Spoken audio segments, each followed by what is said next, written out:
Bueno, primero quería saludarlos a todas y a todos y en este nuevo año, esperando de que todos tengan un excelente año 2021. Muchas gracias por sus saludos. Ya he recibido varios hoy día, entre ellos varios de la Universidad de Kiel de Alemania, en donde al parecer todavía me recuerdan con bastante cariño, lo cual me coloca muy alegre. En ese contexto, quisiera presentar al profesor Oscar Seguel, con quien nos conocemos probablemente desde el año 2000, 2001, toda vez de que luego de estudiar agronomía y ser profesor desde ese momento de la Universidad de Chile, ingresó al programa de doctorado en ciencias agrarias de nuestra facultad, y yo creo que tiene el gran honor de señalar de que es el primer doctor en ciencias agrarias formado en cualquier universidad de nuestro país, y que es un tremendo motivo de orgullo para nuestra felicidad, más aún cuando es un representante de las ciencias del suelo, y más aún por la excelente persona que es Oscar. Bueno, Oscar, en cuanto a lo que es su línea de investigación y en relación a todo lo que lo conozco, claramente va por el lado de la física del suelo, de eso nos va a hablar hoy día, pero también ha derivado en otras materias que tienen que ver con la ciencia del suelo, como clasificaciones, coautor de libros que describen los suelos en Chile, y eso le da.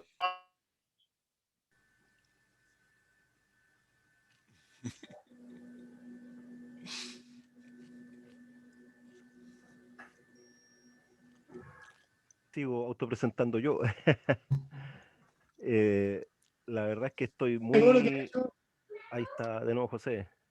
Se nos y, cortó un poco la comunicación, José, ah, pero dale nomás, y termina nomás.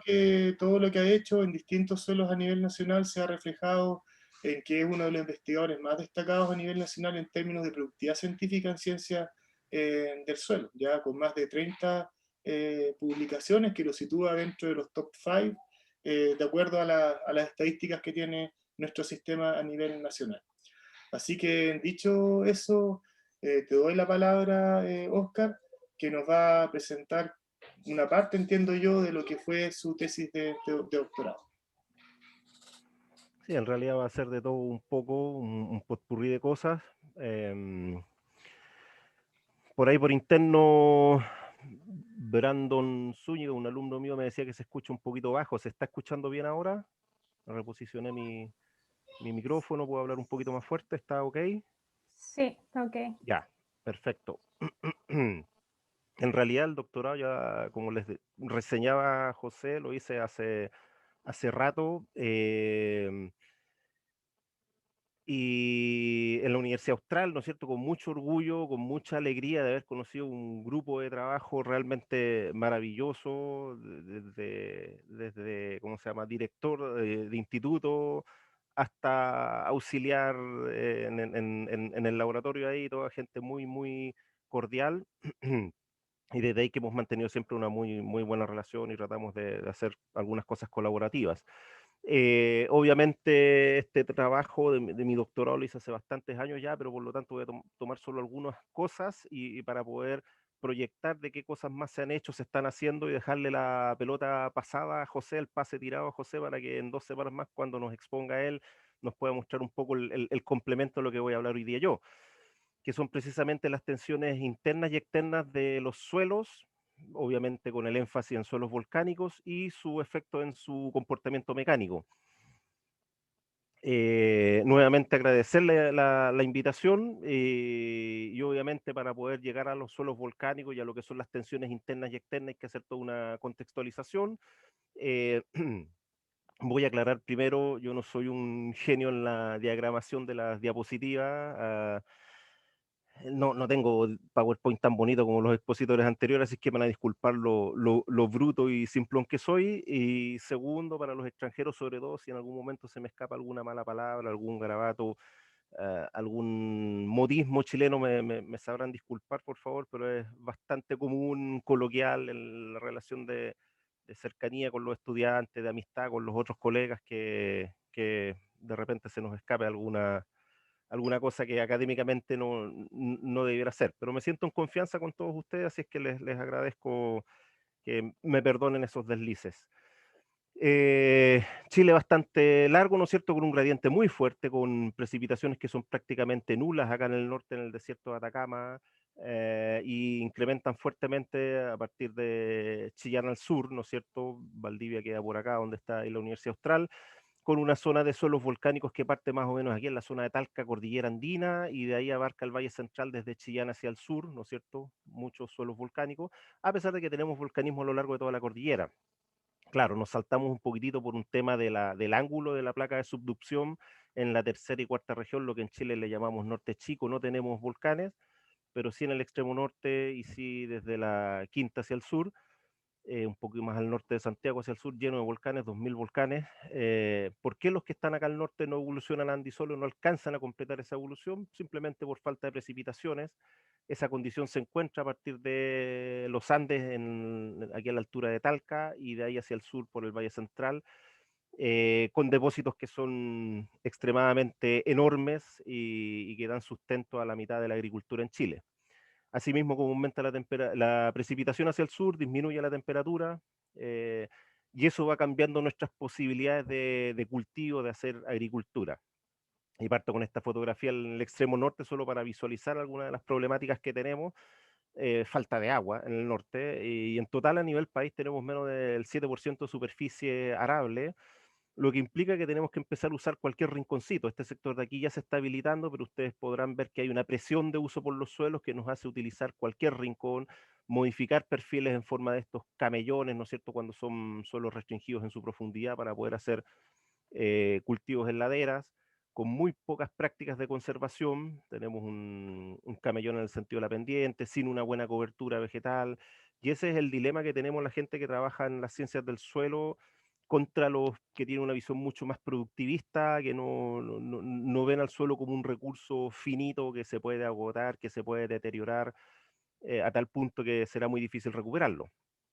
Y eso va desencadenando procesos ya sea antrópicos, como esta foto acá abajo a la izquierda, producto del sistema de tenencia de tierra en las comunidades agrícolas de la cuarta región, que genera una sobreexplotación por sobrepastoreo, generando estos procesos de erosión intenso en suelos graníticos, el típico modo como se erosiona el granito, o esta situación de un parrón que quedó sepultado por 60 centímetros de un sedimento de una crecida que tuvo el río Copiapó en el norte, dadas las intervenciones que se hacen en las cuencas, dados estos pulsos de precipitaciones que son muy acotados pero intensos. Esta fue una lluvia de 20 milímetros, imagínense como es pleno desierto de Atacama, laderas de cerro descubiertas, genera una escorrentía enorme y una arrastre de sedimento enorme. Tenemos esa realidad por el lado norte, y la realidad de la zona sur con estos suelos espectaculares de cenizas volcánicas, que ahí tenemos uno, dos, tres, al menos tres eventos muy potentes en que forman suelo, otro depósito forma suelo, otro depósito forma suelo. De modelo siempre me reta que coloco su foto el profesor Osvaldo Salazar, gran valor de acá también de la Universidad de Chile, en el tiempo en que era Jesús, ¿no es cierto? Tenía ahí pelito, ahora lo tiene amarrado en esta foto, pero lo tenía largo, con barba. eh, ahí lo molestamos a Osvaldo. Y vean ustedes la potencia de esta ceniza. En este sector prácticamente no hay gravas gruesas o piedras grandes, solamente la pilla, ¿no es cierto?, el material más fino de lo volcánico que está acá, pero que rápidamente se meteoriza y forma estos suelos espectaculares. Y ahí viene la pregunta, en esta diversidad de suelos, de situaciones, de condiciones desde un extremo norte a un extremo sur, ¿cómo evaluar la capacidad de resiliencia, de restauración física de estos suelos con tal variabilidad? Y es donde empezamos a generar indicadores específicos para los suelos volcánicos, tal como nos expuso Susana Valle hace un tiempo atrás. Sin embargo, quiero partir un poquitito antes con una aproximación de Franz Lübers, que me encanta la visión que él tiene, más allá que la que tiene Carlin, que yo sé que a los australes les gusta mucho Carlin. Bueno, yo soy fanático de Franz Lübers, que él habla de un factor de estratificación. ¿Qué dice él? Los sistemas que generan una acumulación de carbono orgánico en superficie y lo mantienen, van a ser más resilientes, de mejor calidad, y por ende podemos calcular un factor de estratificación simplemente dividiendo la propiedad superficial dividido en la que está en profundidad. Aquí, por ejemplo, la biomasa microbial, pero va a ser un gráfico muy similar a lo que es carbono orgánico, de lo que es entre 0 y 5 centímetros, dividido en lo que está entre 12,5 y 20 centímetros. Para barras blancas, sistema de labranza convencional; barras grises, sistema de labranza cero. Ideal tener valores sobre 1 para poder decir, ok, estamos acumulando más en superficie que en profundidad, y por ende estamos teniendo una entrada al sistema con una mejor calidad. Y se ve la diferencia del manejo, cero labranza mucho mejor que la labranza convencional en distintas fechas, para la biomasa microbial, para el potencial de mineralización, de carbono, de nitrógeno. El carbono orgánico va a ser una gráfica similar a esta de acá a la izquierda, pero llegamos a propiedades físicas y ¡cuec! Claro, aquí hay 3 asteriscos, y el loco forzó, oye, altamente significativo la diferencia, la cuestión, pero en realidad uno ve las barras y las compara con las que son de carácter orgánico, biológico, y dice, no, las propiedades físicas no se prestan, acá está el contenido de arcilla, la densidad aparente, la estabilidad de agregado, no se prestan para hacer esta aproximación, es decir, mientras más estratificado tengamos el suelo, mejor. Más aún, la lógica es que no quisiéramos tener propiedades físicas estratificadas altamente contrastantes.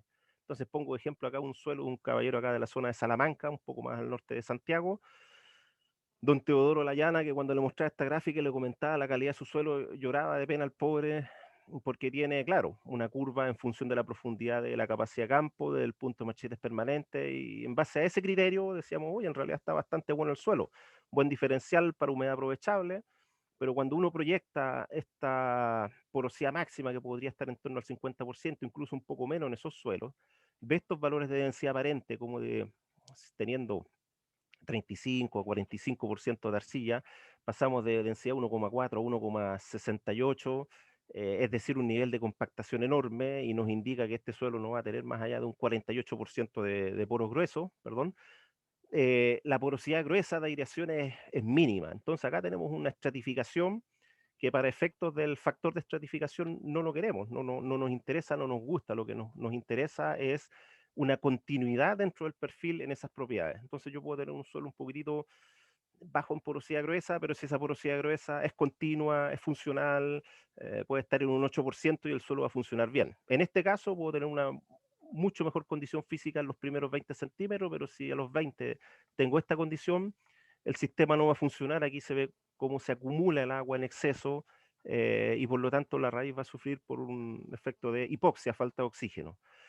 Es decir, la visión física de la calidad, tal como nos exponía Susana, tiene que ser en base a varios parámetros, varios factores, pero a la vez integrando la espacialidad, no solamente 2D, sino que en profundidad, que exista esa continuidad.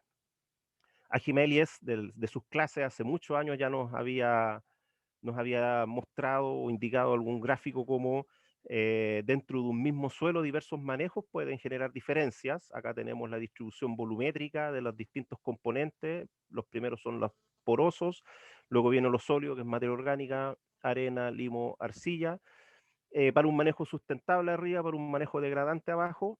Y lo que básicamente hay que fijarse en este calipso de la izquierda, que es la porosidad gruesa, la dirección, la de funcionalidad en los flujos de agua y de aire, como en un manejo sustentable es amplia sobre un 20% y continua en profundidad. En cambio, con un manejo degradante me lo estrechan a esta primera zona. Hay procesos de labranza hasta 30 centímetros que van generando pérdida de porosidad, pérdida de materia orgánica, que me disminuyen esta porosidad gruesa y por ende genera este efecto embudo o una restricción a lo que son los procesos de flujo. Es decir, podemos tener indicadores de la calidad física del suelo que sean específicos para los manejos. Tomo esta figura de Rainer Horn, ¿no es cierto?, que él en un paper plantea o diferencia propiedades de capacidad y de intensidad o de funcionalidad, y dice las primeras no son tan buenas porque son de baja indicación, baja capacidad de indicar calidad de suelo. En cambio, las otras que me hablan de los procesos de flujo, continuidad, flujo, capacidad de flujo de agua, de aire, etcétera, son mucho más potentes como indicadores de calidad. Sin embargo, yo hoy día voy a hablarles o a defender, hacer una defensa de las primeras, que son más bien una foto del momento, pero que en términos prácticos o bien utilizadas y bien interpretadas nos ayudan a entender un poco la calidad física del suelo.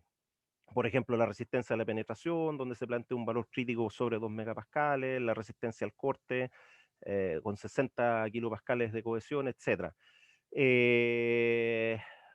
A Rainer no le gustan, él prefiere estas de funcionalidad, pero tienen sus ventajas y desventajas cada una de ellas, y eso es lo que vamos a conversar. En su exposición, Susana de hecho nos mostraba un set de indicadores de calidad que evaluó químicos por acá. Vamos a concentrarnos en los físicos hoy día, Y finalmente ya selecciona, ¿no es cierto?, por ahí la densidad aparente, la porosidad gruesa, la porosidad de almacenamiento de agua, etcétera, y nos presenta unos gráficos bien bonitos, en el sentido que cuando hablamos de estas propiedades de no tanta intensidad o funcionalidad porosa, sino que de capacidad, una foto del momento, permite discriminar bien, por ejemplo, suelos, Seriowiti, Seriosorno, Sericúdico, ¿no es cierto? Bien discriminados entre ellos en cuanto a su calidad. Cúdico es un multisol, acá ya tenemos un andisol y va mejorando esa calidad para los poros de almacenamiento de agua. Lo mismo ocurre para la densidad aparente, incluso en el gráfico de densidad aparente, si lo recuerdan o visitan el paper de ella, discrimina entre manejos. Aquí cada barra representa un manejo de Native Forest, el H porque es Witi, ¿no es cierto? Después vienen los O de Osorno, bosque nativo, pradera y cultivo.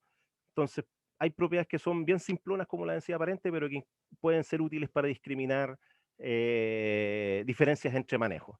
Pero cuando llegamos a los de funcionalidad, conductividad de aire, normalizamos la conductividad hidráulica saturada por un logaritmo, guateamos, o sea, cuesta discriminar entre suelo, cuesta discriminar entre manejos, tenemos unas tremendas dispersiones porque por naturaleza es una propiedad que no tiene una distribución normal, podemos tener valores muy altos, muy bajos, aquí estamos hablando de órdenes de magnitud ya que una escala logarítmica, eh, entonces hay que tener cuidado sobre todo por la variabilidad intrínseca de las propiedades, en forma natural, densidad, un contenido de arena o arcilla, eh, va va a tener una baja variabilidad, bajos coeficientes de variación menores al 30%, pero cuando vamos a las propiedades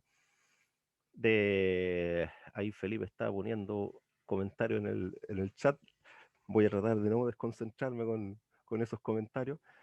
Vamos a propiedades de funcionalidad conductiva hidráulica, podemos llegar a tener 300%, o sea, un punto medio al lado del otro puede tener un valor 10, un valor 100, o un valor 1. O sea, es mucha variabilidad y de ahí que tenemos que empezar a hacer esas transformaciones logarítmicas o no siempre nos van a ayudar a discriminar suelos, manejos, etcétera. Y la otra problemática que tenemos es que además el suelo sufre procesos cíclicos, ¿no es cierto? Hay algunas propiedades químicas que incluso también lo sufren. Medir conductividad eléctrica tomando una muestra en pleno verano y tomándola en pleno invierno es diferente. Tomándola bajo el goteo de riego y en la entrilera o 10 centímetros para el lado en la zona del borde del bulbo de mojamiento va a dar un resultado totalmente diferente. Y las propiedades físicas que dependen mucho de los ciclos de humectación y secado, si le hemos estado aplicando agua cercana a la destilada con las aguas lluvias, o aguas de riego, o secados intensos en el verano, nos genera una ciclicidad invierno-verano que hace que tenemos que poner atención. Por eso a veces uno encuentra en la literatura papers que dicen, oye, el acero labranza funciona mejor que la labranza convencional, miren este trabajo y esta propiedad física. Ve otro trabajo y dice, no funcionó o funciona mejor la convencional. Y hay que empezar a contextualizar bajo qué clima se hizo, en qué momento se hizo el muestreo, etcétera.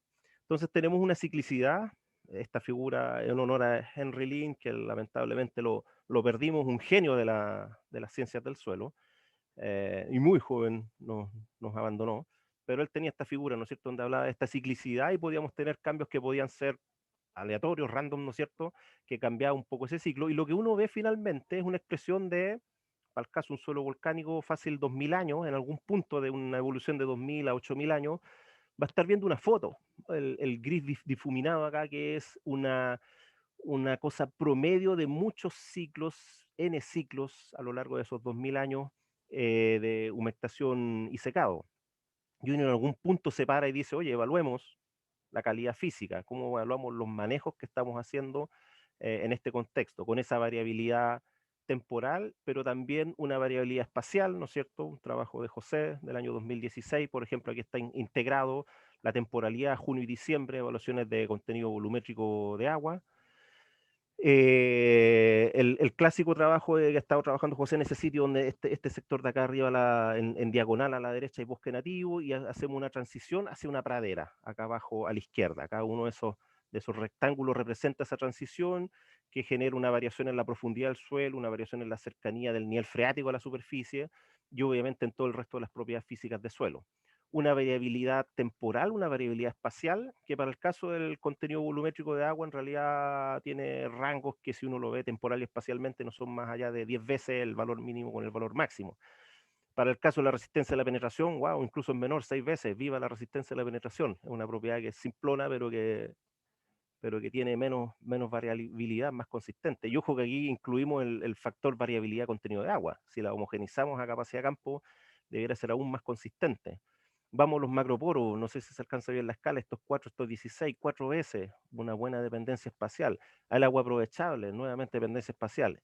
Y llegamos a la conductividad hidráulica saturada y nuevamente hago el cuec, y no diga Felipe que fracasaron ni nada por el estilo, no, para nada. ¿Sí? Si a la larga el momento hay que estar alegre cuando a través de estas propiedades logramos obtener diferencias significativas, es maravilloso. Es porque realmente es potente ese resultado. Escala logarítmica que implica que este valor 1 y este valor 3 podemos tener valores de 1, 10 y 100, 3 órdenes de magnitud, y cada uno de estos huevitos es un punto donde se midió que dice es totalmente independiente uno de otro, así a duras penas me empieza a generar una dependencia espacial, pero el problema es que aleatoriamente aquí pude haber caído en un sector de una grieta, un macroporo, pero si lo hacía 2 centímetros para el lado me daba un valor bajo, o más alto, dependiendo de esa variabilidad que nos genera la conducta hidráulica saturada. Entonces tenemos propiedades que son muy potentes y significativas en hablarnos del funcionamiento del suelo, en explicar cómo a partir de una precipitación ingresa la lluvia, se almacena el agua, no genera escorrentía, no genera erosión, permite funcionalidad o alimentación hídrica hacia la planta, etcétera, pero que tienen alta variabilidad, que son difíciles de medir, que son incluso difíciles de interpretar a veces. Contra estas otras que son simplonas, pero que son fáciles de medir, que tienen menor variabilidad, y en el caso de la resistencia a la penetración, que es integradora. Claro, finalmente, oye, este lado me dio más resistente que este otro. ¿De qué dependió? Del manejo, de la textura, del contenido de agua, no tengo idea. Pero yo puedo ir homogenizando cosas. Ah, el sitio era homogéneo, la misma textura, lo medí 24 horas después de una lluvia o de un río, es decir, a capacidad de campo, por lo tanto mi diferencia responde al manejo. Son propiedades que son integradoras de varios factores, así es que vamos a esa defensa para acercarnos al concepto de la tensión efectiva. De las clases de Agim también, hace muchos años él hablaba del carácter del suelo. ¿Qué es el carácter del suelo? Y aquí tenemos un potpurrí de suelos con distintas calidades, por ejemplo, un andisol de muy buena calidad, ¿por qué? Porque tiene altos contenidos de materia orgánica, mucha porosidad reflejada por una baja densidad aparente. Y si evaluamos la cohesión a distintas tensiones hídricas, casi saturado, capacidad de campo, PMP, la variabilidad en la cohesión tiene un delta de 80 o proporcionalmente es muy bajo. Es decir, es un suelo que saturado, es decir, plena condición de invierno versus bien seco, plena condición de verano, se comporta bien estable dentro del año. Es decir, esa ciclicidad que hablaba Henry Lin no es tan alta, son loops bien bajitos, son ondas bien bajas, bien estrechas. Voy en invierno, voy en verano, me lo encuentro siempre con el mismo carácter, la misma respuesta. En invierno, 140 kilopascales, lo puedo transitar con un tractor liviano. En verano, 220 kilopascales, puedo hacer una labranza en seco para poder mullir el suelo y esperar la entrada de esa primera lluvia. Pero nos vamos a otro extremo, un suelo con baja cantidad de materia orgánica, más densificado, es decir, menor calidad estructural, y ese delta es de 300 kilopascales. Y aquí claramente este suelo lo transito en invierno con un tractor y lo voy a compactar. Trato de ararlo en verano, o una raíz está tratando de crecer en esa matriz para buscar agua a mayor profundidad y con esos 380 kilopascales no es capaz de crecer. Entonces tenemos que es un suelo de carácter variable. La comportamiento invierno-verano, húmedo, seco, es muy disímil, muy diferente. Y es igual que las personas. Uno le golpea la puerta al profesor ahí en la Universidad Austral, en la época en que el Dante era malo, ahora es bueno. Y uno no sabía si el Dante lo iba a recibir bien o lo iba a echar a patar de la oficina. Usted váyase de aquí, no ha pedido hora de la cuestión. O, por supuesto, que interesante tu intervención, ven, acércate aquí. Carácter cambiante. Hoy día el Dante ya con los años se ha puesto de carácter mejor. Un saludo, Dante, a todos los que no nos acompañan hoy día, don Roberto Daros, Roberto McDonald, el mismo Agim, que forman con el Dante nuevito en esa época, un grupo maravilloso de profesores cuando hice mi doctorado. Entonces tenemos el carácter del suelo como el carácter de las personas. Eso lo evidenciamos em, lo evidenciamos en un trabajo que hicimos en la zona central, ya con suelos graníticos, ¿no es cierto?, con un tesista, el Gualo Faría, evaluando para agregados individuales resistencias tensiles, equilibrados con los suelos a capacidad de campo, APMP y secos al aire, donde tenemos que en condición húmeda, si bien la estadística me genera diferencias, son agregados que se tienden a homogenizar a una baja resistencia tensil, están húmedos, son fáciles de desarmar, pero en la medida que se secan van incrementando fuertemente, pero con la diferencia que cuando comparamos N, que es un sitio nativo, ¿de acuerdo? Es decir, está bajo un bosque esclerófilo, versus la viña de 7 años, que tiene ese valor en la sobrehilera y en la entrilera, SH, EH respectivamente, estas que ya tienen un proceso de degradación, de pérdida estructural por pérdida de materia orgánica, por procesos de compactación, el incremento de la resistencia individual de cada agregado va siendo mucho mayor en la medida que se va secando. 4 veces para el sitio nativo, 15 veces para los otros dos sitios en promedio, ¿de acuerdo? 22 a 3,48, 31 a 4,35 aproximadamente, aumenta 15 veces. Esto en superficie, donde está todo el aporte de la materia orgánica del bosque nativo y que genera una muy buena calidad, que genera un comportamiento estable, seco, húmedo, invierno, verano, es decir, un muy buen carácter de suelo en relación al otro que ya se ha ido degradando. Nos vamos en profundidad, bueno, en el paper original aparece la siguiente profundidad y aquí me salto a la última y obviamente ahí se tienden a la misma comparación a estandarizar. ¿Por qué? Porque ya no tenemos tantos aportes de materia orgánica a esta profundidad, pero aún así mantiene un mejor carácter que se va perdiendo en profundidad. Nuevamente tenemos la problemática de cómo evaluamos esa estratificación, esa diferenciación en profundidad. Y así diversos trabajos, por ejemplo, muy interesante el de Stocky Downes para agregados en la medida que, perdón, suelos que se fueron compactando, va aumentando la densidad aparente acá abajo, evalúa distintos contenidos de agua, saturado, y aquí hacia arriba las curvas se van secando hasta llegar a un suelo totalmente seco estufa, y mientras más baja la densidad, es decir, asociado a altos contenidos de materia orgánica, buena estructuración, la variación húmedo-seco es mucho menor que cuando tenemos un suelo que está deteriorado en su estructura, con dependencias de la cantidad de arcilla, por ejemplo, con el trabajo de Ignacio Fuentes, que hicimos una bonita publicación. Aquí está el diferencial seco-húmedo para resistencia tensil de agregado o de la matriz suelo, y cómo es una dependencia directa con la arcilla, pero hay algunas propiedades que presentan mucha más sensibilidad que otras. Entonces ahí tenemos que evaluar. Esto es para suelos diferentes, ¿no es cierto? Cómo evaluamos dentro del mismo suelo diversos manejos, de tal manera de evaluar la calidad de nuestro manejo. Y esta evaluación mecánica se puede abordar de diversos enfoques, con diversos enfoques, algunas mediciones en terreno, como los penetrómetros. eh, Se están usando mucho todavía los sensores eléctricos, ¿no es cierto? Los iniciales eran unidimensionales, los que alcanzó a instalar Agim cuando estaba ya activo en la Universidad Austral. Rainer sigue usando estos otros que tienen una barra que va, ¿cómo se llama?, generando la deformación dentro del suelo en la medida que transita un tractor por arriba, muy prácticos para entender qué está ocurriendo ahí a nivel micro. Ya hay mediciones de laboratorio que, si bien se alejan un poquito de lo que es la realidad del paso de un tractor, el paso de una vaca, tiene la ventaja de que controlamos mejor las variables. Hay algunas indirectas para evaluar la condición mecánica, pero las directas, obviamente, las clásicas, las reinas son las pruebas de corte y las pruebas de consolidación. ¿De acuerdo? Que me evalúan un poquitito el estrés o la tensión a la que está sometida el suelo. Tal cual una persona, un estudiante que se enfrenta a una prueba, se enfrenta a una visita al dentista, el suelo se tensiona, sufre tensión, sufre estrés. Las mediciones directas, también esto Ágil lo debe haber publicado en alguna revista por ahí, pero lo saqué de sus clases, ¿no es cierto? Resistencia a la penetración, en profundidad, acá abajo está la profundidad, vemos el sitio del bosque nativo, muy baja resistencia en todo el perfil, buena continuidad me indica eso, poca estratificación. En cambio, rotaciones de pino empiezan, por ejemplo, ya una segunda rotación, que la primera rotación post cosecha deja muy compactado y resistente en superficie, pero viene la siguiente plantación y lo sueltan en superficie, pero me transmite cargas en profundidad y me lo deja compactado en profundidad. Entonces aquí tenemos una cosa que arriba yo la voy a ver maravillosa, muy suelta, a poquita resistencia, pero abajo es muy alta. Entonces tenemos un suelo estratificado, que desde el punto de vista físico no nos interesa. Esas son mediciones directas que uno ve en campo.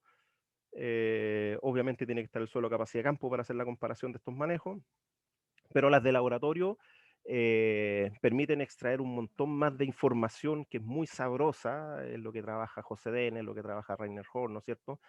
El Felipe Zúñiga.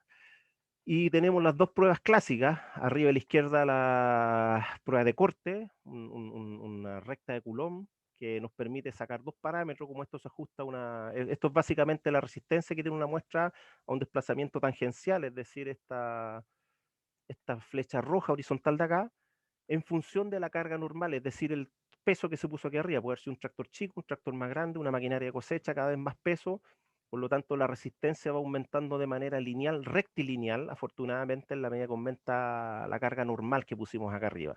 Entonces nos permite sacar esta recta. Y como las rectas tienen dos parámetros de ajuste, sacamos dos características propiedades. La cohesión, el intercepto acá, ¿no es cierto?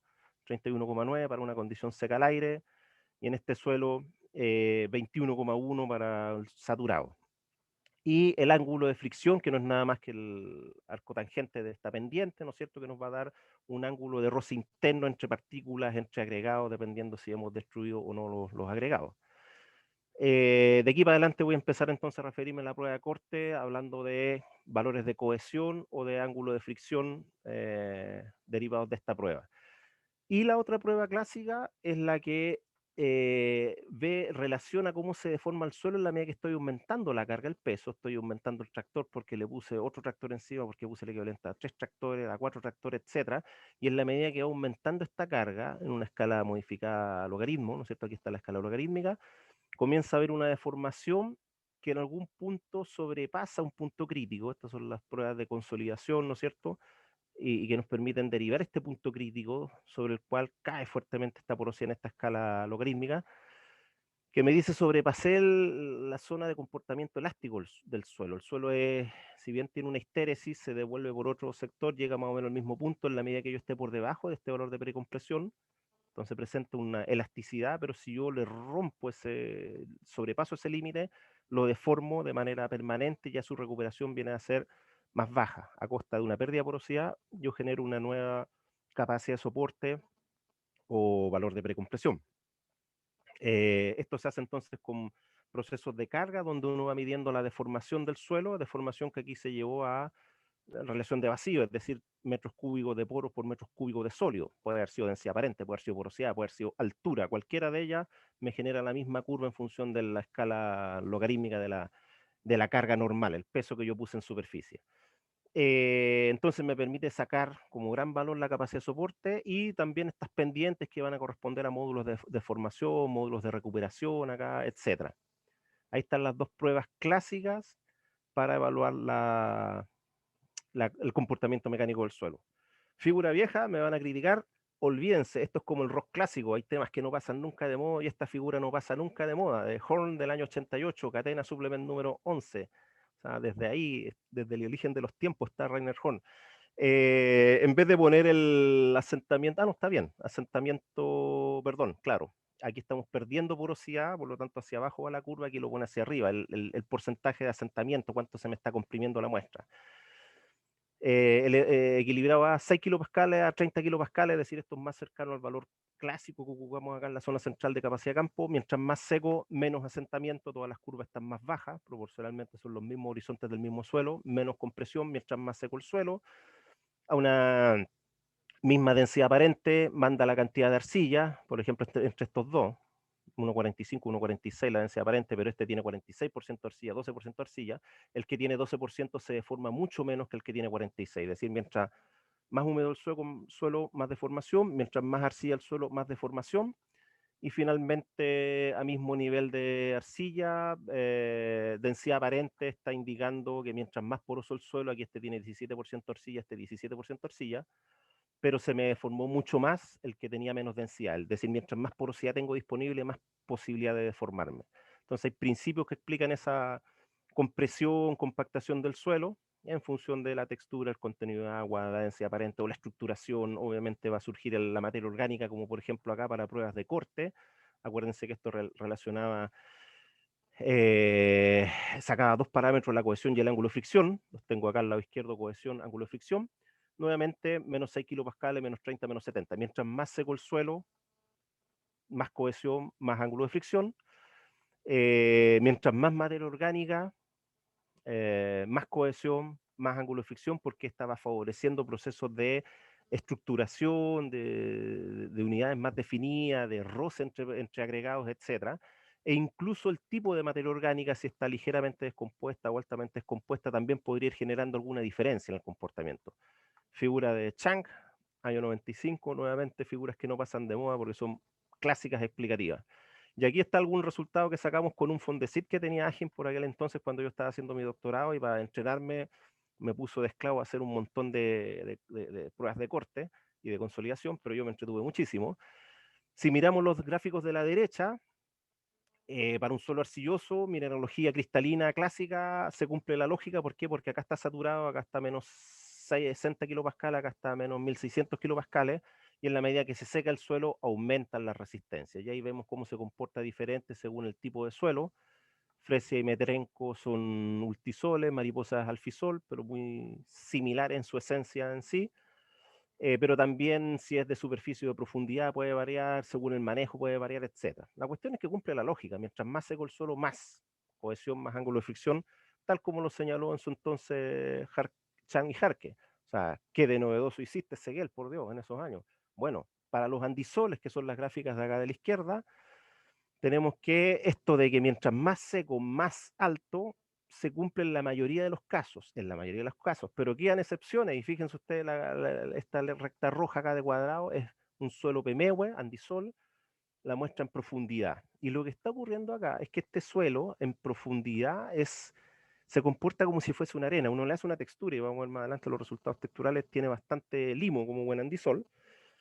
Pero en la medida que se seca, como no ha sufrido procesos intensos de humectación y secado, cada partícula queda de manera individual comportándose como un granito de arena, es decir, pierde cohesión. En la medida que se seca el suelo, pierde cohesión. Eso pasa con las arenas, ¿de acuerdo? Este otro comportamiento clásico que reflejaba Horn en su figura el 88, Chang y Harke el 95, es para suelos con sobre 15% arcilla, mineralogía cristalina. Llegamos a los andisoles y wow, cambia un poco la cosa.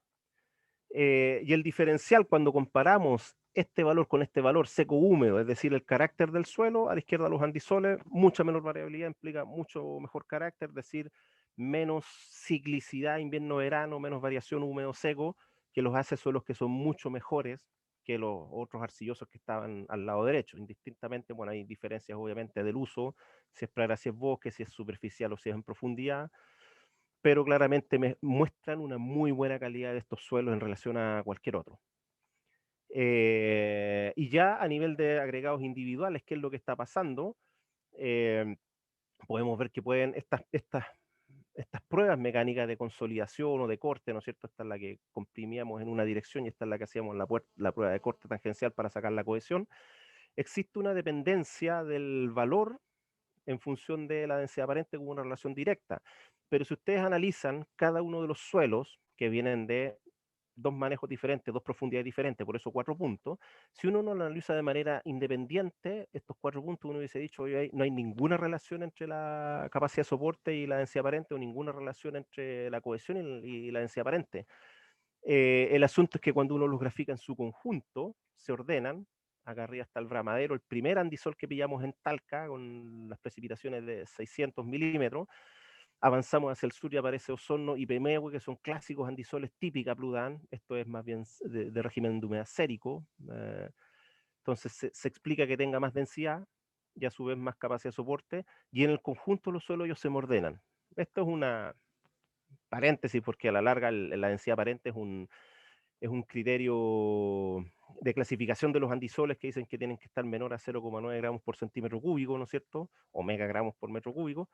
Pero que sabemos que la densidad depende del manejo. O sea, compacté un suelo y dejó de ser andisol porque llegó a 0,95. No, pues es injusto. Y aquí tenemos otras herramientas para poder decirnos, oye, están dentro de la curva de la naturaleza de los andisoles para poder decir si pertenece o no.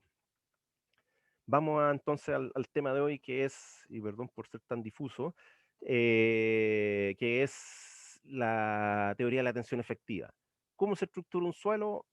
Mucha gente tiene metido en la cabeza el tema de la materia orgánica, pero la materia orgánica es el estabilizador final, el que le da este carácter bueno al suelo, poca variación invierno-verano, húmedo seco. Pero el motor que genera la estabilización, la demostró Semel hace bastantes años, son los ciclos de humectación y secado que provocan que cada unidad que se empieza a diferenciar a partir de un agrietamiento inicial va siendo cada vez más densa y por ende más estable. El Agen en su época me decía a mí, lo que queremos es un montón de agregaditos pequeños, cada uno de ellos muy denso, que soporten el mojamiento, que soporten el tráfico mecánico, pero que me dejen, por ende, todo el espacio poroso grueso que está entre los agregados.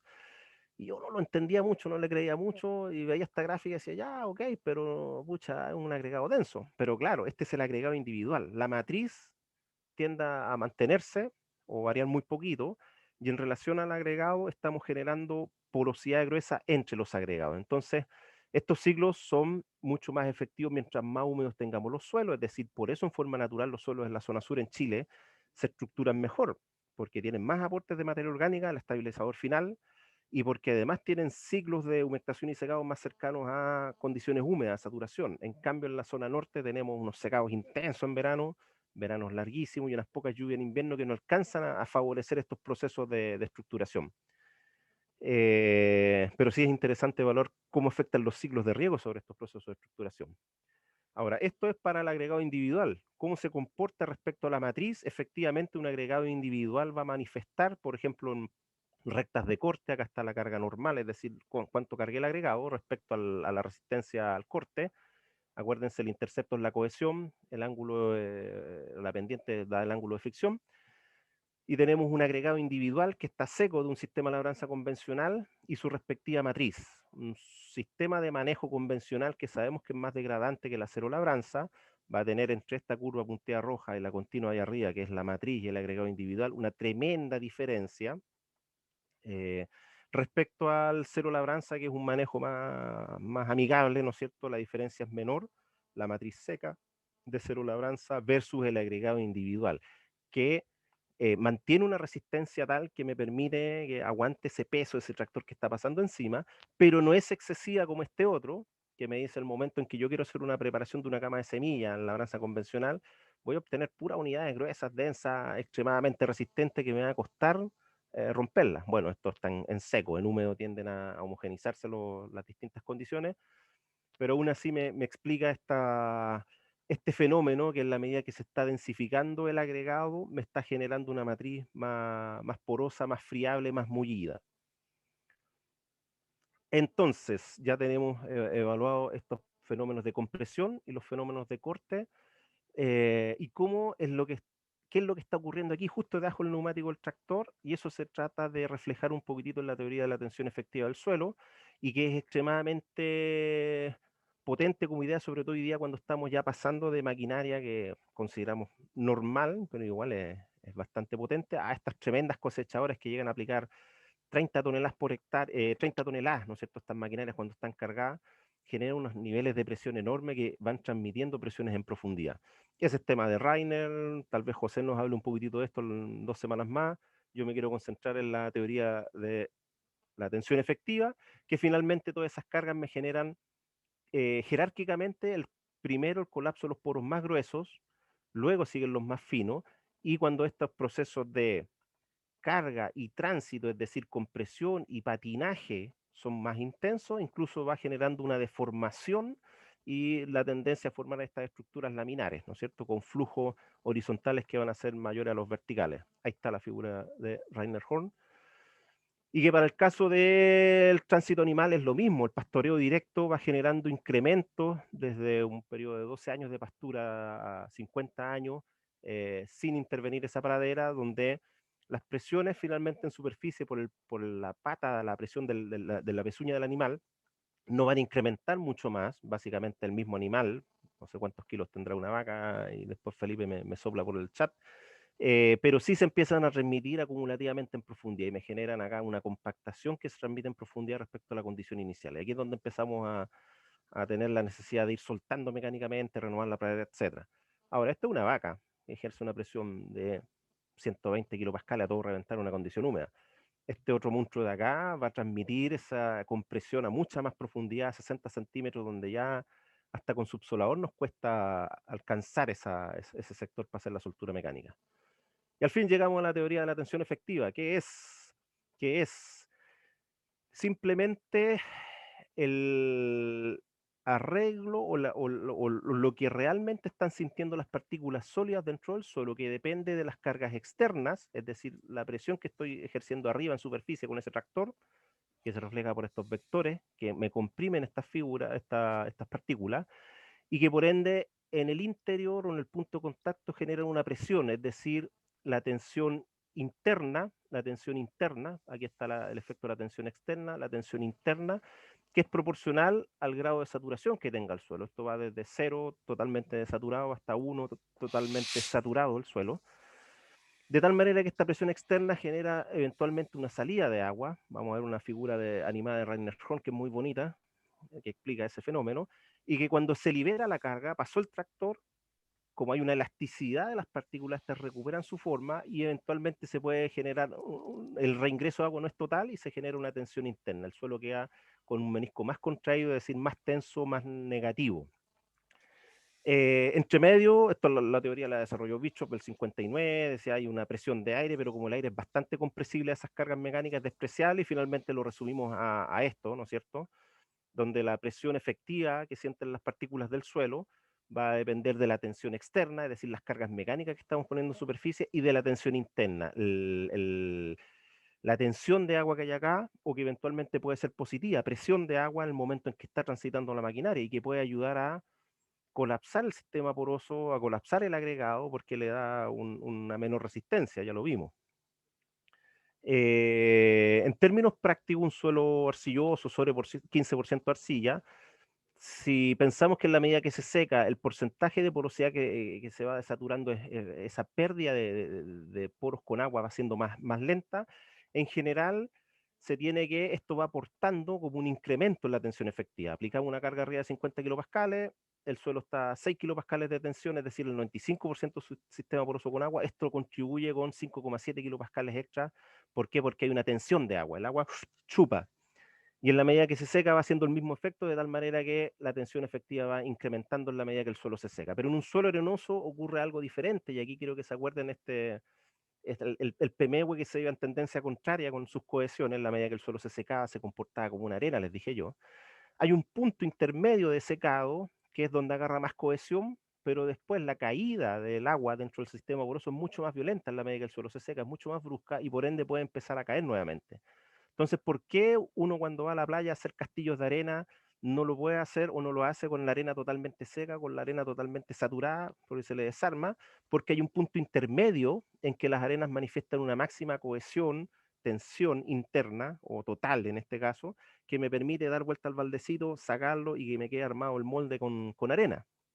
Entonces hay un punto intermedio donde se agarra esa máxima cohesión, que se pierde en los extremos para el caso de los arenosos. Aquí está la figura de Horn, mis alumnos, si hay alguno conectado acá, a ver que todas mis clases son plagiadas, no, pero Agimelia y Rainer Horn, personajes extremadamente generosos. El primer día que los conocí, me pasaron todas sus clases, me dijeron, úselas como usted quiera, son suyas.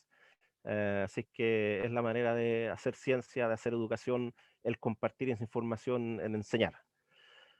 Acá tenemos una prueba en la que tenemos la clásica prueba de consolidación, curva roja. Vamos a ir aumentando el peso en superficie, la carga normal, hasta que vamos a superar el punto de este pre-compression stress, o la capacidad de soporte, y cae fuertemente la porosidad o el desplazamiento vertical y una caída de la porosidad. Delante era con el número poroso. ¿Y qué es lo que pasa con el agua al interior de la muestra? La muestra está equilibrada a menos 6 kilopascales o menos 60 hectopascales, ¿no es cierto? Inicialmente hay un drenaje interno. En la medida que empiezo a aumentar poquitas cargas, antes del valor de precompresión o la capacidad de soporte, sale un poquitito el agua. Acuérdense que hay una pequeña salida, pero en algún punto el sistema poroso colapsa, sobrepasa la capacidad de soporte y cae, colapsa el sistema poroso, generando una presión sobre el agua que estaba entre las partículas o el interior de los agregados, que genera un incremento de esta presión del agua del suelo, o potencial del agua del suelo, hacia valores positivos. ¿De acuerdo? Y una vez que descargo, como ya sobrepasé esta capacidad de soporte, la recuperación va a ser a un punto menor. Seguramente esta recuperación también va a ser un punto diferente al del inicio. Entonces de aquí viene todo el tema de poder estudiar qué pasa con el agua al interior de un suelo cuando lo estamos transitando, ¿no es cierto? Para ver cómo se cumple esta teoría de la tensión efectiva. Y los primeros trabajos, el que alcancé a hacer yo, era bastante estático, con cargas lentas, cada 10 minutos, etcétera, pero que dio luces para hacer todo el desarrollo posterior que empezó Rainer Horn, que ha seguido haciendo mi amigo José Dellner, y que probablemente nos va a presentar cuando le toque exponer, con cargas dinámicas, ¿no es cierto? Entonces aquí hay pruebas de presión, de compresión confinada cada 10 minutos, la aplicación de carga. Un suelo clásico de mineralogía cristalina, en el punto en que sobrepasamos la capacidad de soporte, por ejemplo, en torno a 100 kilopascales, empieza a incrementar. Cuando ya agrego una nueva carga normal, un nuevo peso en superficie, ¿Qué pasa con el potencial del agua, que originalmente estaba a menos 60 hectopascales? Empieza a incrementar. Le aplico 200 kilopascales de presión arriba a la muestra y vuelve a pegar un salto, 400 kilopascales, vuelve a llegar a pegar un salto, incluso llega a valores positivos. Presión de agua sobre la tensión efectiva le quita resistencia al suelo. En este punto cae porque obviamente descargo la muestra, le saco el peso encima y por ende el agua empieza a relajarse, a tratar de volver a su condición original. Y Pemehue es prácticamente es independiente, no siente eso. ¿Por qué? Porque sabemos que es un suelo extremadamente poroso, con muy buena continuidad. Entonces, cada vez que le apliqué una carga, el agua lograba drenar. Aquí están las curvas. Bueno, en realidad está aquí normalizado una escala logarítmica de la carga normal. Los cambios de presión entre una condición inicial y final para la serie Pemehue es mucho más ligera, menor, es decir, es menos sensible a las cargas mecánicas que la serie Graneros. Es decir, Graneros se estresa mucho más con cargas externas, desarrollando tensiones internas que lo desestabilizan en relación a Pemehue. Hay suelos y suelos, y aquí tenemos un suelo nuevamente de muy buena calidad. Para las pruebas, eso era para las pruebas de compresión. Para las pruebas de corte, el fenómeno es similar. Una condición en que vamos a aplicar una carga normal, el peso para hacer el corte es bajito, 20 kilopascales. Al aplicar 20 kilopascales un pequeño asentamiento, acá está el asentamiento, que esta escala dividido en 10, es decir, no más de 2 milímetros.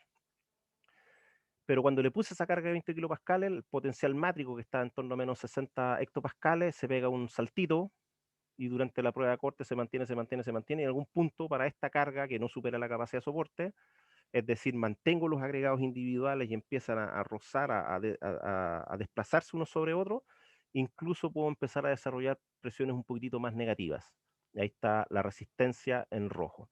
Pero ¿qué pasa si a este mismo suelo le aplico una presión, una carga normal antes de hacer la prueba de corte, durante la prueba de corte, que es mucho mayor a su capacidad de soporte? Bueno, el asentamiento, aquí está el valor cero, el asentamiento es mucho mayor. Si antes veíamos un asentamiento que no sobrepasaba 2 milímetros, acá llegamos a 8 milímetros. Hay un proceso de carga, dejamos unos minutos que se estabilice, y una vez que se estabilizó empiezo la prueba de corte, empiezo a aumentar la resistencia, pero el momento en que yo apliqué esos 400 kilopascales, la muestra, que estaba a menos 60 hectopascales de presión interna, se pega un salto enorme, drena agua, empiezo la prueba y como ya desestabilicé la estructura, sobrepasé la capacidad de soporte, al empezar la prueba de corte en sí, vuelven a incrementar los valores de potencial de agua hacia valores positivos, es decir, a contribuir a una desestabilización del suelo. Claro, aquí apliqué 400 kilopascales de carga normal. Nuevamente las clases de Horn, aquí están, ¿no es cierto?, las figuritas, donde inicialmente al aplicar una carga, las partículas se acercan, el agua entra bajo presión, drena externamente, libero la carga y por lo tanto, perdón, una vez que drena el agua, el menisco tiende a equilibrarse con la nueva condición, pero una vez que libero la carga, hay una separación de estas partículas que provoca que el agua se tensione, se curve el menisco, eventualmente puede haber un reingreso de agua aquí, que puede ser no necesariamente equivalente a la condición original. Y eso dio pie, entonces originalmente las muestras, las pruebas que yo les mostraba acá, con cargas cada 10 minutos, etcétera, en pruebas muy de tipo estática, bastante controladas, después empezaron a desarrollar José Derne, Rainer Horn, las pruebas de cargas dinámicas, y aquí está la primicia del 2021 que Rainer nos mandó el otro día, el paper, donde tenemos cargas estáticas, cargas dinámicas, y aquí se puede ver cómo se genera una única carga, y va la curva de consolidación, versus estas otras donde tenemos procesos de carga y descarga, antes de empezar la prueba de corte propiamente tal, el shear test. Hay un proceso de descarga aquí entre medio para distintos equilibrios mátricos, para distintas cargas normales en superficie, es decir, el nivel de complejidad es enorme. Esto es el desplazamiento vertical, pero obviamente nos interesa ver qué pasa con las presiones internas. Cuando hacemos cargas estáticas, los cambios en los potenciales son mucho menores que cuando hacemos cargas dinámicas. Entonces hay toda una línea de investigación nueva para poder simular, oye, qué pasa con el tractor pasando para allá y para acá, o una vaca transitando, etcétera, tratando de decir, ok, aproximémonos a cargas y descargas, incrementos de presión y recuperación cada 30 segundos o 10 segundos, no sé, pensando que la vaca se estaciona ahí, come, pasa y después viene otra y vuelve a pisar el mismo lugar, entonces el suelo está sometido a esas cargas y descargas. Ya estoy terminando, serie Pemehue, 22% de arcilla, 27% en profundidad, 27% de arcilla y se comporta como una arena cuando se seca. Ahí está Pemehue. Esto es ya de una de las publicaciones que sacamos con Rainer en aquel entonces, donde la resistencia al agregado va aumentando en la medida que este se seca, pero en un suelo granero, que es típico de mineralogía cristalina, un molisol, tiene un comportamiento exponencial, la resistencia siempre aumenta de manera exponencial en la medida que el suelo se seca, aquí está como el logaritmo de la tensión del agua, pero esa condición se pierde en los suelos andisoles o se mantiene solo en lo que es la muestra superficial, Seriosol un típica Bludán, ¿no es cierto? Y en profundidad, que no ha sufrido tanto estos ciclos intensos de humectación y secado, empieza a ser lineal. Y aquí está el comportamiento como arena del Pemehue, que es un full Budán, es decir, está un poco menos evolucionado como andisol, donde solo la superficie presenta este comportamiento exponencial, pero en la medida que el suelo se seca, pierde resistencia. En la medida que el suelo se seca, este andisol pierde resistencia, cada partícula queda de manera individual, comportándose como un granito de arena. Saltémonos esto para ir finalmente. Ah, sí, nos estaba interesante. Finalmente, para poder definir, bueno, cuál es la tensión que efectivamente sienten las partículas al interior, va a depender de la sensibilidad que tienen las cargas normales. Y veíamos que había un PMW que no tenía sensibilidad en la medida que pasa el tiempo. La presión de agua no cambia, siguen cercano a menos 60 hectopascales y en todo este periodo estamos aumentando las cargas normales. Y eso permite definir que, por ejemplo, para Osorno, en condición bastante húmeda, 6 kilopascales o menos 60 hectopascales, indistintamente superficie o profundidad, la presión, la tensión normal, es decir, el conjunto de la presión superficial y la tensión interna, me genera valores que son similares a lo que es la carga normal. 25, 20, cercano a 400, para los 400 que yo le puse de carga, en las pruebas de corte, en las pruebas de consolidación. Pero cuando el suelo se seca, entonces empieza a funcionar la tensión interna, es decir, esta succión, esta absorción de la matriz, que el menisco que se curva con valor negativo entre partículas ayuda a incrementar esa resistencia. Y si yo puse arriba una carga normal de 20 kilopascales, además agregamos 13 o 38, dependiendo de la profundidad, y aquí un poquitito menos, pero igual empieza a incrementar. En las pruebas de compresión mucho más claro, hay un incremento de la resistencia no solamente por la carga externa, sino que por la carga interna. Ahora, siempre la carga interna o la tensión interna es menor que la tensión externa. Y esto es el palo para los millennials, que uno les dice, les vamos a hacer una prueba, y más allá de lo difícil que uno le puede hacer la prueba, que es la tensión o presión externa, ellos se mueren de terror, les empieza a doler la guata y la cuestión, se enferman de la cabeza y la cuestión, y es la tensión interna que se autosometen. Tienen que ser más fuertes como los andisoles, no dejar que esa tensión efectiva incremente tanto. Terminemos con una idea sencilla y lamento haberme extendido tanto. Ahí está la teoría de la tensión efectiva, cargas externas, cargas internas.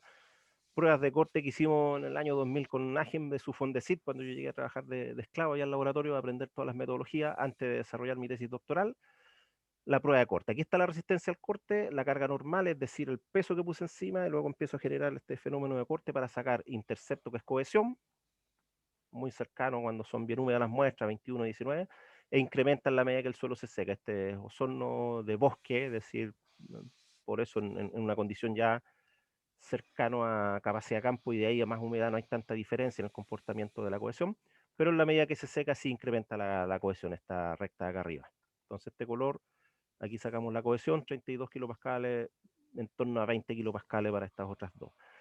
Pero ¿qué pasa si esto lo que está aquí son evaluaciones a un suelo húmedo, un poquito más seco a capacidad de campo y seco al aire, por eso le puse 3000 kilopascales seco al aire.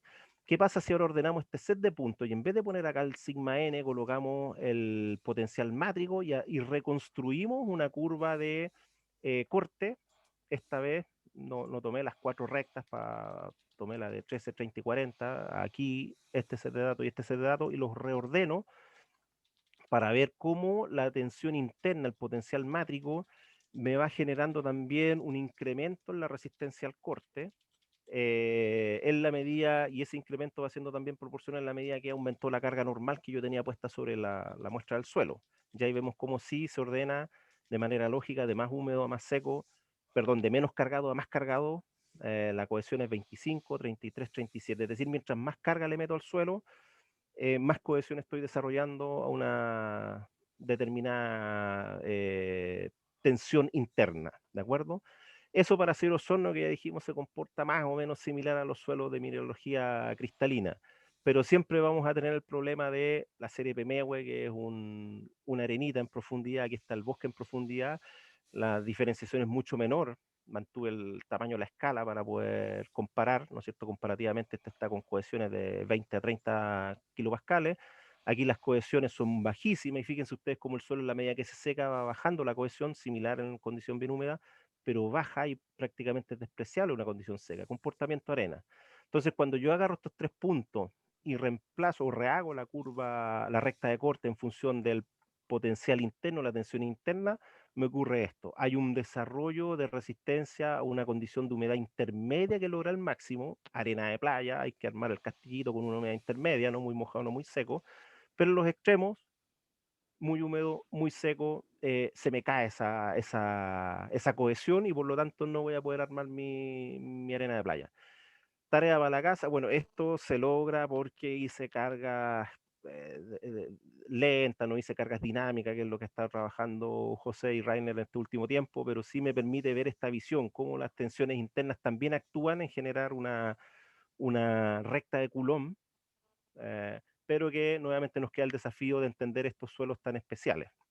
Así es que los suelos presentan procesos de tensión, de estrés, aunque no al nivel de los millennials, y esos niveles de estrés están regidos por tensiones internas, externas e internas, ¿no es cierto? Muy relacionados entre sí, oímos esa retroalimentación de la figura de Rainer Horn, en que la carga externa genera cambios en la tensión interna, viceversa, hay una retroalimentación. El dinamismo de estos fenómenos, por ejemplo, un ciclo invierno-verano, o mucho más corto en el tiempo, un paso de un tractor por sobre la superficie del suelo húmedo, genera estos fenómenos que van acoplados, que alteran el sistema poroso de manera proporcional. Ahí la puse con signo de interrogación, porque en realidad la física es lo menos lógico y proporcional que puede haber en la naturaleza, proporcional a la calidad estructural del suelo, aunque siempre nos aparecen estos suelos tipo Pemehue, que se comportan como una arena y nos sacan de la lógica.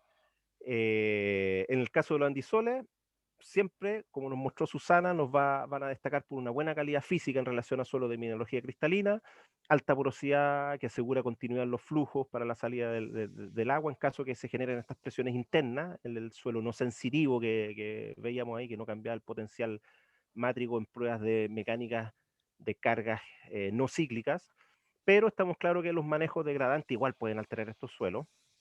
La estupidez humana no tiene límite y la capacidad de deteriorar suelos tampoco, por lo que aún nos queda como tarea pendiente seguir entendiendo el comportamiento de estos suelos y en particular la diferencia entre lo que es la matriz y lo que es el agregado individual, que estamos todavía al debe en seguir entendiendo cómo estos agregaditos en la medida que pasan ciclo de humectación y seclado, en función de esas intensidades de esos ciclos se van haciendo más densos, más resistentes, etc. Mensaje para los extranjeros: Chile no es solamente la belleza del sur, la lluvia del sur, los bosques del sur, la buena cerveza del sur. Eh, También tenemos algo para el norte, vean ustedes estos paisajes, puede ser un peladero, pero el suelo aquí les prometo que es maravilloso. En pleno desierto, 200 milímetros de precipitación, encontramos horizontes VT, suelos nátricos, estos depósitos de carbonato con coquinas, con conchas marinas. Fíjense ustedes esto en Copiapó, zona alta del valle, 20 milímetros de precipitación anual, pero me refleja un historial, esto no es volcánico, me refleja un historial de crecidas del río, de un clima que estaba ahí generando pulsos de depósito espectaculares, etcétera, etcétera, etcétera. Pero obviamente no puedo dejar de poner la foto del ñadi, ¿no es cierto? Aquí estamos trabajando. Bienvenidos a Chile los extranjeros. No solo se vayan al Austral, pasan por Santiago a visitarme, organizamos una charla y compartimos experiencias.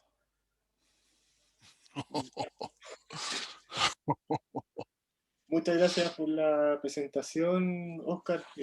Todo, creo yo, bastante claro, muy lindas fotos, todo realmente como uno te conoce. En ese contexto, queda espacio para hacer algunas preguntas sobre la presentación de Oscar, así que simplemente levantar la mano para poder partir con alguna discusión.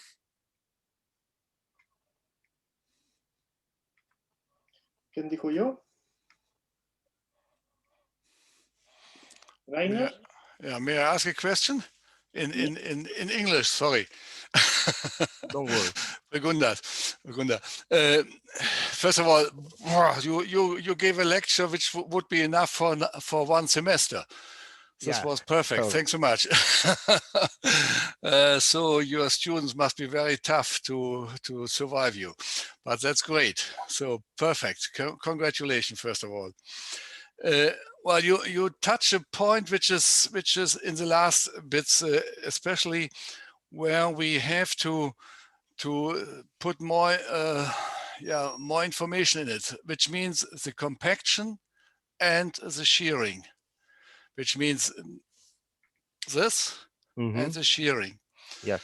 And concerning the degradation of soils, I would say that, or I say that more than 50% of the whole degradation of soils is due to shearing and not because of compaction, Mhm. because this destroys the pore functions. Mm.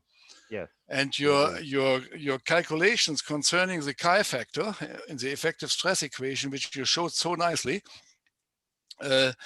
should now also include this process as well more intense. Maybe I did not get it that you have shown it, but compaction means just you increase the pore water pressure shortly, and then it is a question of drainage of the water, Mm. while shearing blocks your pores. Mm. Yes. And even yes. if you have no change in bulk density, you suddenly have a complete blocked system, which means you work with positive pore water pressure. Mm. So can you, and if you now go back to your polyhumults as well as your anesols, and you show the increase in cohesion depending on the matrix potential, can you include this chi factor as well to explain these different ratios? That was rather in the beginning, Oscar. Rather in the beginning. The beginning. Just where you go a bit down. Well, further. No, further. Further. You showed the ratio between Let's go here. a cohesion in polyhumult. El carácter del Ah. suelo. Okay. Yes. Further, Let me yeah. see, where is it? It comes after. I Yeah. think. There we are. Here. So here in the anisole, you have your cohesion at 1 in 1500 kilopascal. It's a factor of, let's say, 2, as well as it in the polyhumult it's a factor of let's say 4 or 5. So can you now also include the chi factor because of the differences in structure on that? Can you explain these factor 4 or factor whatsoever on, or factor 2 or 4 on the with the chi factor differences as a function of the stresses? Is it possible? I don't know, but you know the sites. Yes, I think it's possible. May I answer in Spanish, Rainer? Certainly, yeah, certainly. Yeah. Do it. Bueno, You can also translate it first in Spanish. I'm sorry for my non-available Spanish. ok. Lo que planteaba Rainer en su intervención es, primero, claro, como el efecto compresión es solo unidireccional en la vertical, cuando sometemos una carga superficial, eso da pie para que el agregado mantenga su integridad, el agua salga del sistema, no lo desestabilice y por lo tanto es menos dañino que el deterioro que genera un corte, ¿no es cierto? El tránsito sobre el suelo que genera este desplazamiento y deformación lateral de las partículas me bloquea los poros, por lo tanto el agua ya no puede salir y en caso que entre bajo presión me va a desestabilizar el sistema. En conclusión, el corte, la fuerza tangencial es mucho más dañina que la fuerza normal o perpendicular a la superficie. Y ahí me pregunta, bueno, ¿cómo integramos esta diferencia en el andisol seco-húmedo respecto al palejúmula, al ultisol, ¿no es cierto? Para poder entender la calidad estructural más allá de estos indicadores de materia orgánica y de densidad aparente. Estoy bien en mi percepción, José, ¿no es cierto? Hacia allá apuntaba la intervención. Y en realidad, claro, la física se basa en interpretar varios resultados de varias propiedades, no nos podemos quedar con una sola, y esa integración de propiedades, densidad aparente, cambios de la cohesión en seco y en húmedo. Podrían eventualmente decirme que suelo es de mejor calidad que otro o que manejo en mejor calidad que otro. Ahora, siempre Agim me decía que en rigor cuando tenemos un suelo saturado, este primer caso 140 kilopascales, esa cohesión responde a agentes químicos porque eliminamos el efecto de tensión interna, no está sometido bajo tensión el agua, y por lo tanto 140 kilopascales responderían a agentes cementantes que va a ser materia orgánica o algún otro. Y 220, lo que se suma ahí ya es por el secado. Y en este caso, el palehumul tendría una menor componente estructural. Cuando lo saturamos, eliminamos el efecto de la tensión interna. Y empezamos a ver en este caso óxidos de hierro, aluminio, materia orgánica, etcétera. Y la cohesión que adquiere, es decir, los agentes estructurantes son menos potentes, menos desarrollados que en el caso del andisol. Y sí, al secarse, estas tensiones internas son mucho más fuertes. Déjenme ver lo que me está soplando aquí al lado en el chat, José. Ah, no, ahí está una pregunta de Jorge Chevers. So, Rainer, I explained your focus Yeah, on that's okay. the shear strength is more negative than the compression tensions. And here I remember when Achim says that this 140 kilopascal depends, because the sample is wet, close to saturation, depends on the cement agents, in this case probably organic matter, depending on the high content of organic matter. Because it's wet the sample, there is no internal tensions of water, so depends only the other structural factors. And here we can see that when you wet the sample or close to saturation, the internal agents, aluminum, organic matter, are not so developed to explain this structural condition compared to the andisol, where we have more extra structural agents, and then we add an extra cohesion depending on the internal tensions by pore water pressure, but here it's excessive. Yeah. But you need you need a much higher bulk density in order to get at least a bit of increase. Yeah. So bulk density does not work so nice, and you showed it also with your andisol, where you show the pre-compression stress as a function of bulk density. It goes negative with more negative metric potential, which means that there is the bulk density in itself does not help you to strengthen the system, but it is always a structure. Okay. Yeah. Okay. Okay. So, but I'm not the only one who asked. Sorry, I'm quiet. Oscar Claudia Hidalgo de México pregunta cuáles de las propiedades físicas del suelo deberían considerarse para generar un índice para evaluar el buen manejo del suelo orientado claramente hacia la producción. Básicamente los que ya discutimos con Susana, ¿no es cierto? Hay algunos que son simples y buenos indicadores de los manejos. Sigue siendo a mi gusto la densidad aparente, la distribución de tamaños de poro, tanto poros gruesos de aireación como los de retención de agua. Pero a pesar de mi cuestionamiento a las propiedades de flujo, claramente la funcionalidad y la continuidad dentro del perfil, me cuesta verla con estas propiedades de capacidad. Si mido densidad aparente arriba, abajo y veo un incremento en la densidad y una disminución de la porosidad, yo no sé en rigor cómo se va a comportar ese suelo en su capacidad de redistribuir un riego, una lluvia. Por ende, las pruebas de infiltración, las pruebas de flujo de aire, me permiten de mejor manera ver esa continuidad porosa.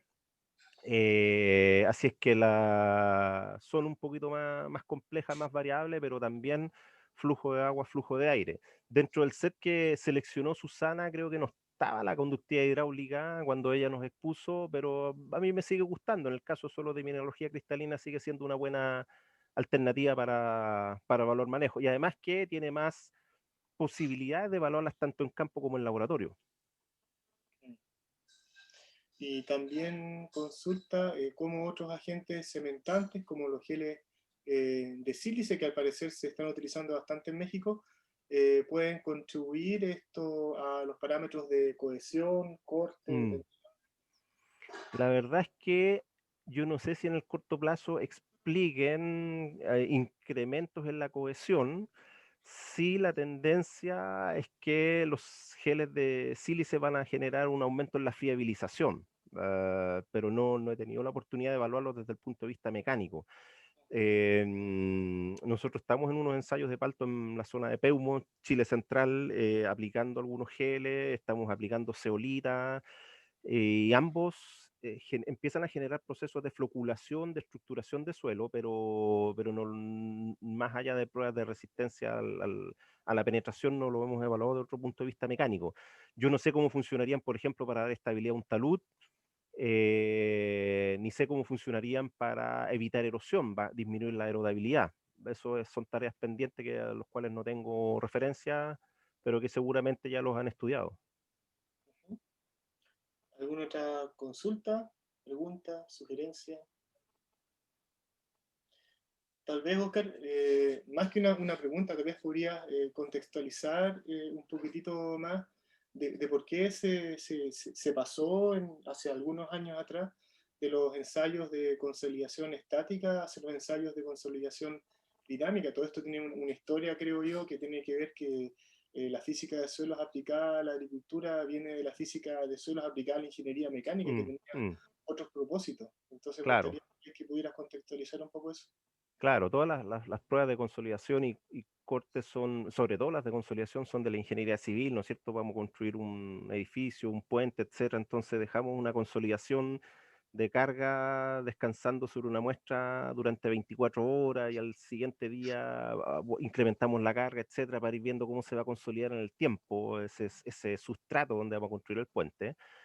Y desde allí la agricultura recupera esto y obviamente tiene que haber una adaptación y decir, oye, nunca uno deja o no tiene sentido práctico evaluar qué pasa en el suelo debajo del tractor que dejé estacionado de un día para otro, sino que empecemos a evaluar fenómenos de corte y ahí lo primero que es los equipos triaxiales de la ingeniería civil los cambiamos o tomamos los equipos de corte directo que se asemejan mucho más a un proceso de labranza que mete el implemento, avanza en una dirección y define una zona de corte, como son las máquinas de corte directo, con velocidades que fueron mayores a las que se hacían en la ingeniería civil o en la construcción.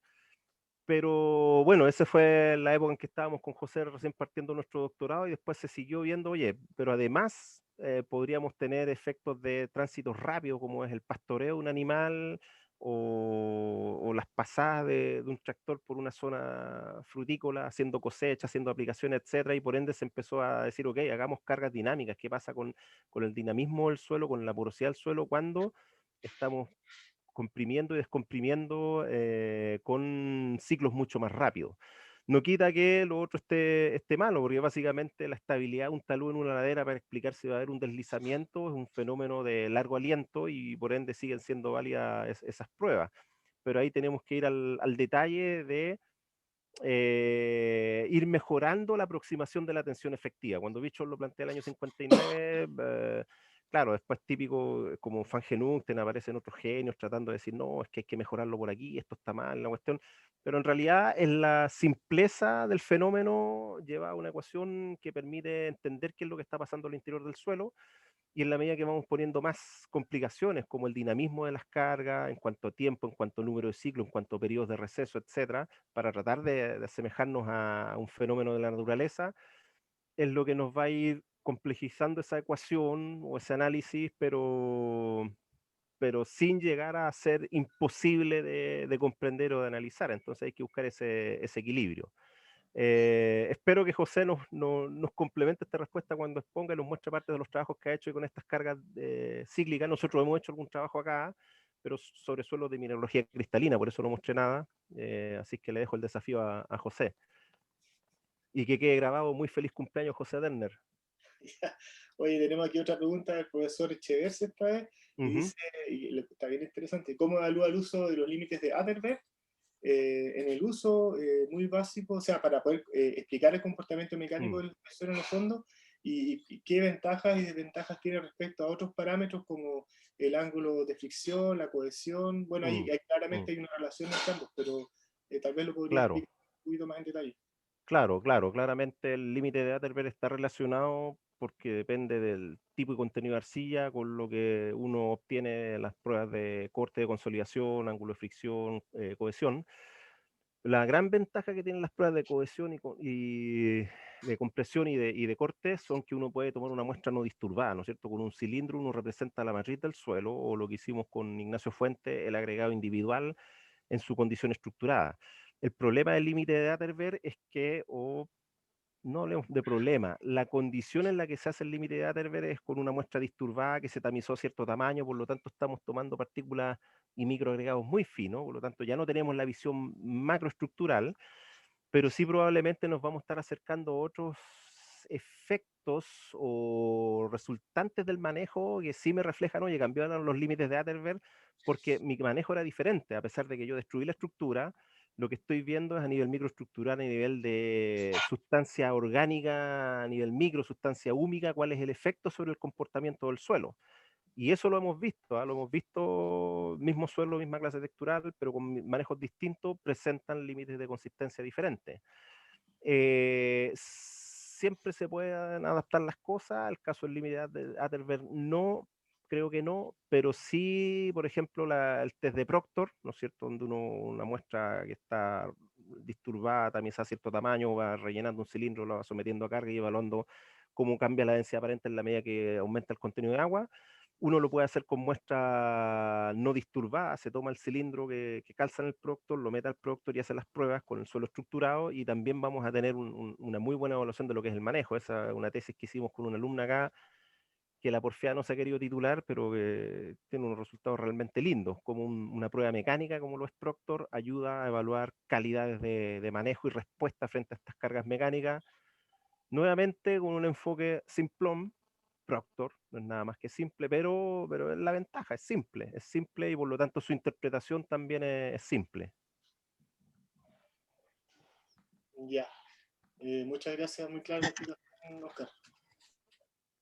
Don Jorge, sí, por ¿Puedo favor. hacer otra pregunta? Sí, verbalmente. Ujú. Entonces, mira, tanto en Chile como en México, en estas áreas de suelos volcánicos, tenemos problemas por los deslizamientos que ocurren, ¿sí? Realmente me gustaría que comentaras un poquitito cómo aplicar estas ideas que tú nos has presentado a el fenómeno de deslizamiento de tierras que aquí en México por lo menos causan muchas muertes, te diré, particularmente en estas áreas de suelo volcánico en el estado de Michoacán. ¿Sí? Interesante pregunta, y caemos con lo que partía yo en la charla, estos coeficientes de estratificación. Qué tan diferente es la superficie respecto a lo que está en profundidad. Y eso es lo que explica finalmente que existan deslizamientos, ¿no es cierto? A veces uno puede encontrar arriba un suelo con Chile central, 6-8% materia orgánica en condición de vegetación nativa, que es muy bueno, bien estructurado, con buena velocidad de infiltración, pero a los 40 centímetros aparece un horizonte BT de un suelo masivo, muy arcilloso, que me genera una discontinuidad en el sistema poroso.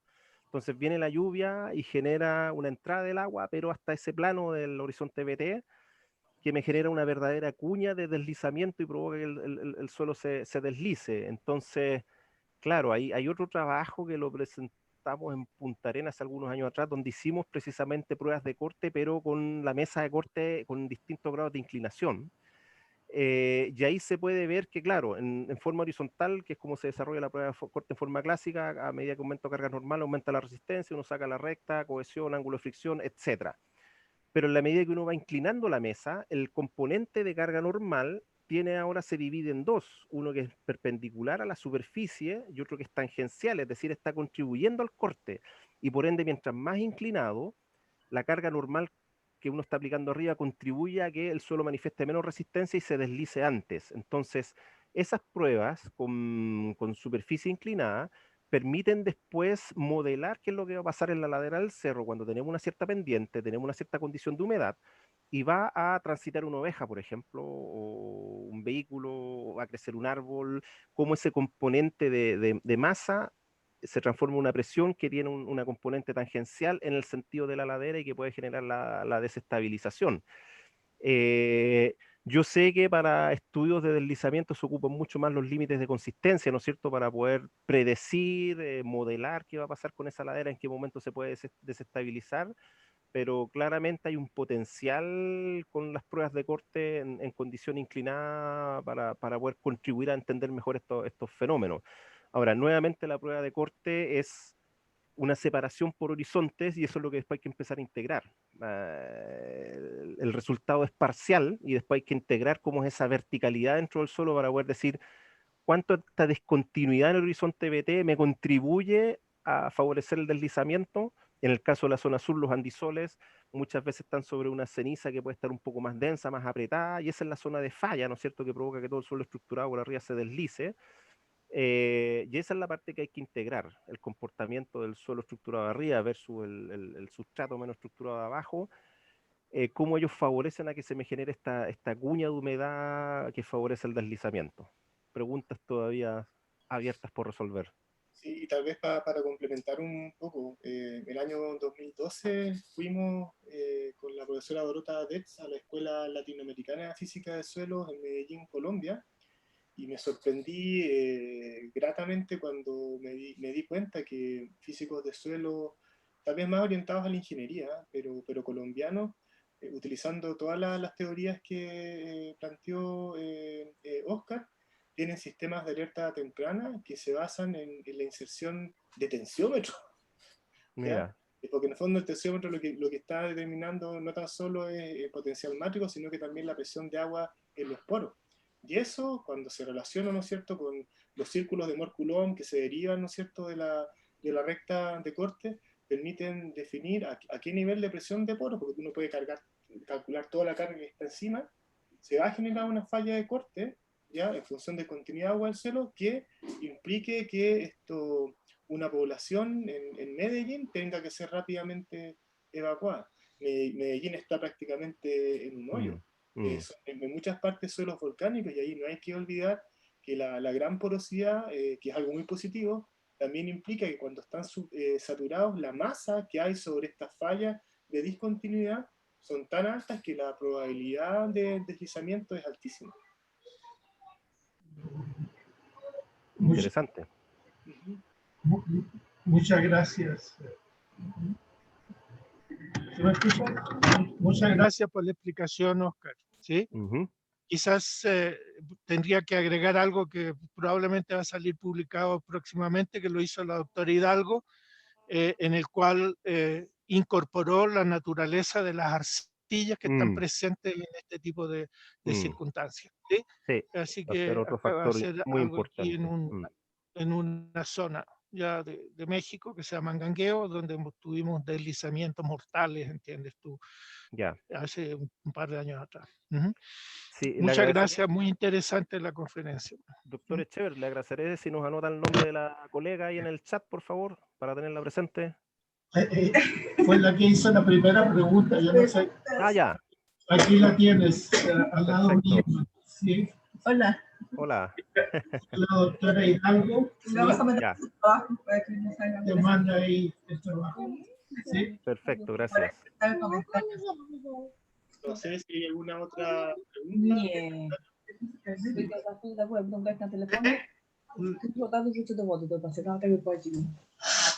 Te encontraron en polaco, Oscar. Sí.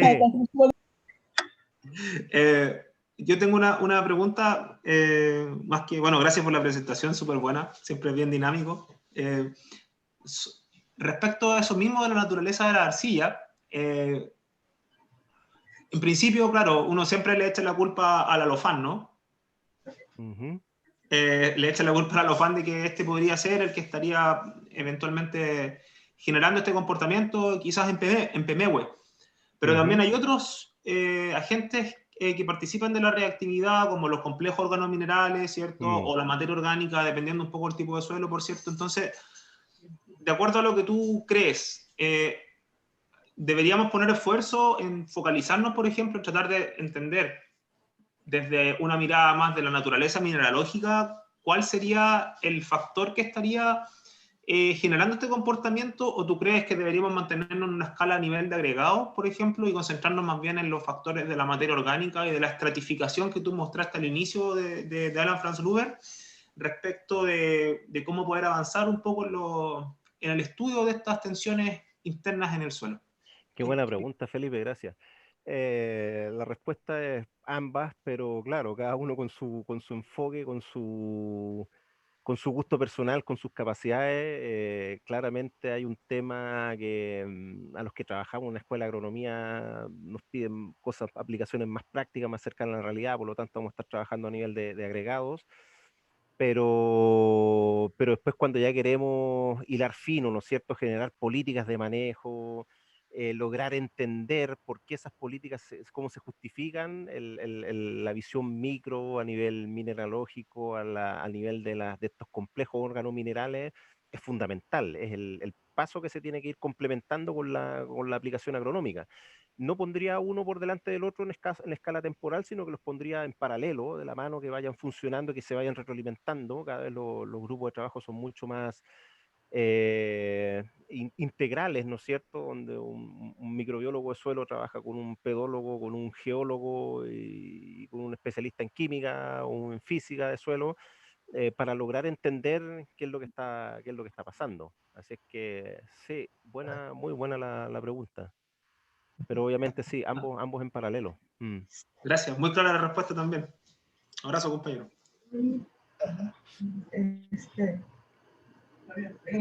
Quisiera complementar la respuesta, no sé si es posible. Sí, por favor. Nada más que vamos a conectar el micrófono porque tenemos muy mal sonido en nuestro computadora. Entonces necesitamos un micrófono a fuerza integrado. Mira, nosotros en el trabajo que hemos estado haciendo sobre las arcillas y esto de los deslaves, lo que encontramos es que había arcillas de tipo interestratificado, donde teníamos arcillas de tipo esférico, de tipo de las alucitas esféricas.